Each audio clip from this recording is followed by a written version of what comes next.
Mesdames et messieurs, bonsoir et bienvenue dans cette session d'information sur ORTM2.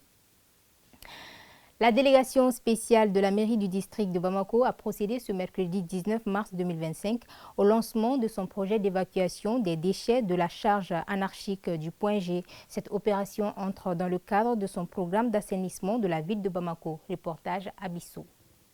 La délégation spéciale de la mairie du district de Bamako poursuit sa mission d'assainissement. L'intervention au Point G ce mercredi s'inscrit dans cette dynamique. Ces quartiers, reconnus notamment pour son hôpital et sa vue panoramique sur la ville de Bamako, bénéficient ainsi d'une opération d'assainissement qui vise à améliorer les conditions de vie des habitants et à lutter contre l'insalubrité. C'est par rapport à une saisine des responsables de l'hôpital du Point G et des autorités de légitimité traditionnelle de Point G.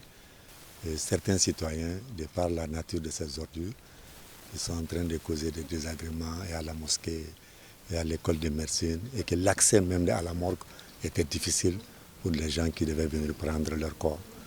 Donc le président de la délégation et toute son équipe ont été sensibles à cette question. C'est pour ça qu'ils se sont associés à la direction du Point G pour voir comment essayer de partager en termes de responsabilité, en termes d'idées, de stratégie, pour pouvoir enlever ça et soulager les populations. Parce que quoi qu'on dise, quoi qu'on fasse, la responsabilité, la mission première de la délégation, c'est d'assainir Bamako. La gestion des déchets reste une problématique de taille pour la mairie du district de Bamako. Cependant, pour une ville propre, il faut l'implication de tous, souligne le premier vice-président de la délégation spéciale. Le plus important pour nous, tant que les citoyens ne vont pas comprendre que la gestion des ordures ménagères commence par les ménages, par les familles. Et que c'est ce dispositif qui doit être opérationnel avec des GIE pour les amener au dépôt de transit. Le mandat de la délégation, le mandat de la mairie commence à partir des dépôts de transit pour amener. Mais quand la chaîne est cassée, on est obligé d'aller chercher les ordures, même au niveau des carrés, même au niveau des ménages, chaque fois que ça nuit aux citoyens. L'hygiène et l'assainissement sont des éléments clés dans la prévention des maladies, un mécanisme que les représentants du chef du quartier encouragent fortement. Je suis très ravi de vous avoir avec nos pieds ici, pour essayer de nous rendre satisfaction. Ça nous aide énormément parce que entre l'école de médecine et la mosquée, les saletés comme ça, vraiment, c'est pas joli.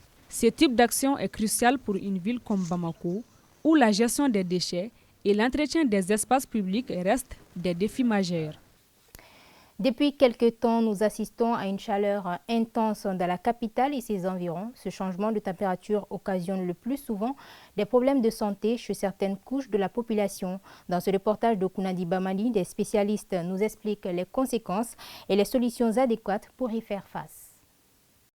Après des moments de fraîcheur, actuellement nous faisons face à une période de chaleur intense aux alentours de 40 degrés Celsius. Ce qui perturbe plus d'une personne, nous témoignent quelques citoyens. Ces changements de température provoquent le plus souvent des maladies. Personnellement, ça me donne des maux de tête, des rhumes et de la toux. Franchement, ça nous fatigue énormément. Je souffre de cette variation constante de température. Très souvent, aux environs de 19h, j'ai des toux et le nez qui coule. Pour confirmer notre soupçon, nous voilà au service météorologique du Mali afin de s'enquérir de la situation actuelle du climat. C'est un lien avec le retrait du froid dans notre zone, mais le froid va se retirer complètement fin mars. Donc on aura un mois de mars mitigé en termes de température.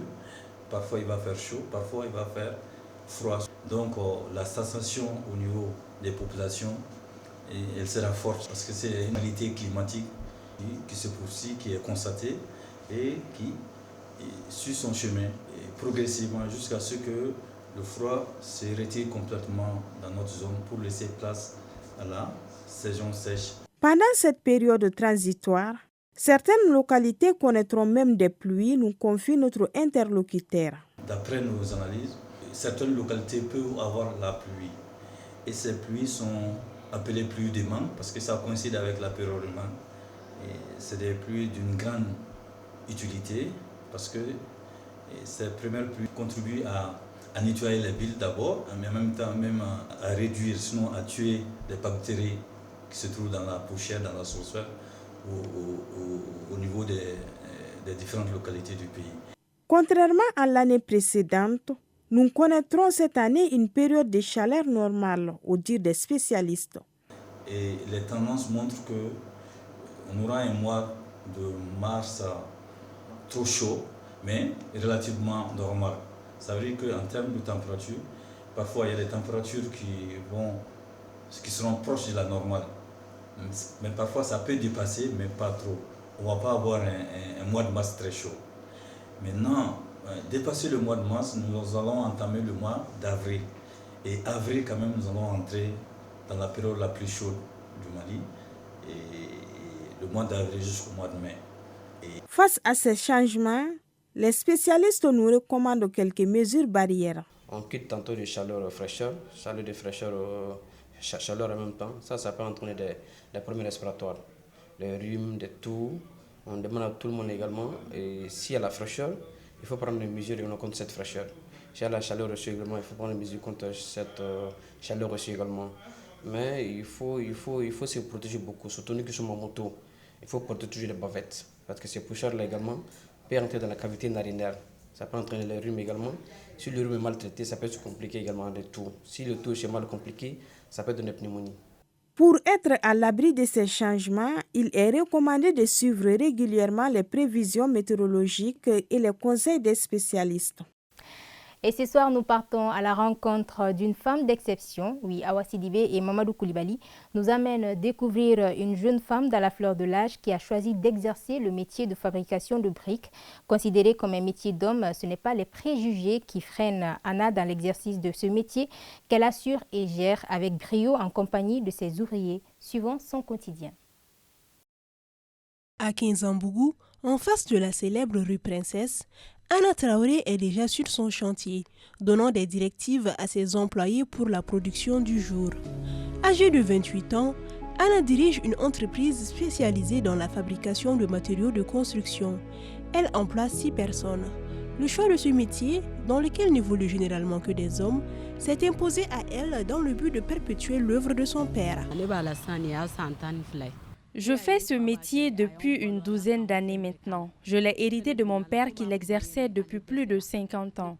Grâce à ce métier, mon père a tout fait pour nous. Mais c'est à la suite de la maladie de mon père que j'ai commencé à m'intéresser à son travail. Ici, nous fabriquons toutes sortes de briques, ourdi, 10, 15 pleins, balistiques, 20 pleins et beaucoup d'autres. La jeune chef d'entreprise s'est arrêtée au diplôme d'études fondamentales, DEF. Après cela, elle faisait de petits commerces avant de se lancer dans cette profession. J'étais familière avec ce milieu car j'apportais souvent à manger à mon père. Je connaissais donc déjà beaucoup de choses. Ce n'est pas un métier difficile à apprendre, mais il faut quand même être doué avec les chiffres car certains clients demandent qu'on leur fasse des factures. J'ai beaucoup de frères et sœurs, mais je suis la seule à m'être intéressée à ce travail car je suis la dernière de mon père. Elle est énormément soutenue par sa famille. De plus, avec ses employés, tous des hommes, leur collaboration fonctionne à merveille. On a commencé à travailler ici en 1968, jusqu'à la mort de son père qui n'a jamais eu de problème avec personne. Aujourd'hui, Anna remplace son père et vraiment, elle suit ses traces. Elle est gentille et serviable et personne n'a de problème d'argent avec elle.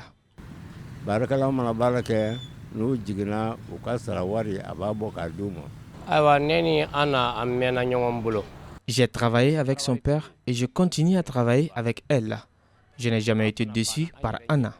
Elle nous respecte et prend en compte ce que nous disons. À chaque fois, elle vient et prend de nos nouvelles.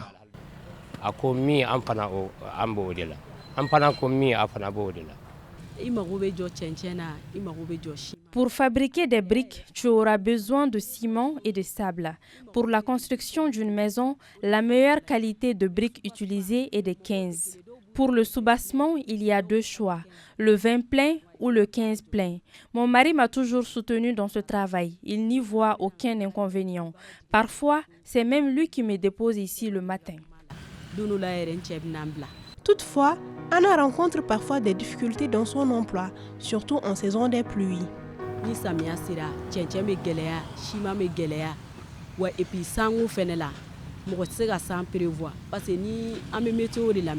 Pendant la saison des pluies, le ciment et le sable deviennent chers. En plus, on se fie à la météo avant de lancer la production de briques. Sinon, après avoir fini le travail, la pluie peut tomber et emporter tout avec elle.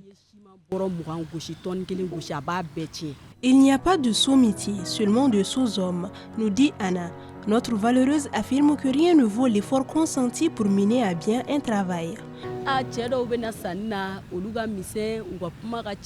Il y a des hommes réticents quand ils voient que c'est une femme qui gère l'entreprise. Il y en a aussi d'autres qui prennent ton numéro en se faisant passer pour de potentiels clients, mais qui ont autre chose en tête. Tout cela ne m'a jamais découragée. Je n'ai jamais eu honte de ce travail, car je sais que c'est lui qui me permet d'être la personne que je suis aujourd'hui.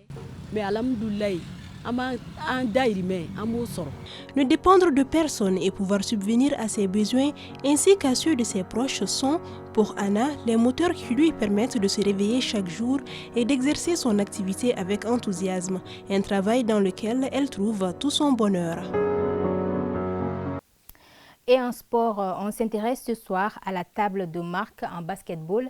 Elle regroupe les officiels chargés d'assister l'arbitre mettant au point des éléments pour démarrer un match professionnel. Ces éléments consistent à la tenue de la feuille de match suivie des points, des fautes et du chronométrage. Moussa Diabaté et Yaladi Diakité nous expliquent la table de marque dans ce dossier. La table technique ou encore la table de marque, selon les officiels, est l'élément indispensable pour un match de basketball. Elle se situe sur le côté du terrain dans le sens de la longueur entre les deux bancs de deux équipes. La table de marque en basketball représente le second corps arbitral des matchs. Les officiels de la table de marque sont au nombre de 4, plus un commissaire technique représentant la fédération. Mohamed Ouldou-Youba, instructeur arbitre FIBA, nous explique. C'est ici qu'on marque le tout. C'est pourquoi on l'appelle la table de marque. Tout est enregistré ici. La feuille de match, c'est le film de la rencontre. Après la rencontre, celui qui sait analyser une feuille de match, même si tu n'es pas à la rencontre, il sait tout ce qui s'est passé. C'est lui qui détient le compte courant des points marqués et des lancers francs marqués. C'est lui qui a écrit toutes les fautes sur la feuille de match.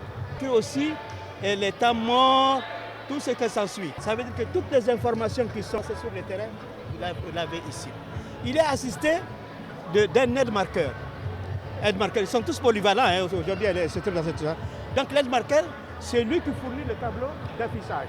Et ces aides-marqueurs comprennent rapidement les gestes des arbitres sur le plancher et les notes à la seconde. Nous connaissons déjà les signaux, des fautes ou des enregistrements de toutes les violations du basket. Ce qui fait que dès qu'eux ils font un signalement, nous on sait déjà de quoi il s'agit. Et aussi nous avons la communication à travers le regard qui est très important. Donc on se regarde seulement, on sait déjà de quoi il s'agit. Au cas où il y a un incident, voilà, on fait sonner le gong juste pour qu'ils puissent venir. Comme ça, on leur demande ou bien on rectifie ensemble. Il faut avoir un très bon niveau de corps arbitral FIBA pour travailler sur cette table de marque. On ne peut pas faire ce travail-là si vous n'avez pas un bon niveau. Ces gens-là que vous voyez sont tous des officiels de table de marque FIBA. Sur cette table, il y a le chronomètre de jeu et le chronomètre de tir. Non seulement elle mesure le temps de la rencontre, elle mesure le temps mort. Et quand un joueur a 5 fautes, c'est elle qui suit 5 fautes. Cette table est aussi un trait d'union entre les entraîneurs et les arbitres sur le plancher. Ça nous facilite la tâche, mais souvent ça peut aussi nous compliquer la tâche. Par exemple, souvent si c'est pour prendre un temps mort, par exemple, c'est une question de timing. Souvent tu demandes un temps mort. Si la table de marque n'est pas concentrée, le temps où tu veux prendre le temps mort, si ça passe, donc ça peut te causer des soucis. La table de marque, auxiliaire des arbitres, est l'unité centrale des matchs de basketball. Sans elle, un match ne peut se dérouler. Et c'est ce qui met fin à ce journal. Merci de nous suivre. Bonne soirée à tous et bonne suite des programmes sur ORTM2.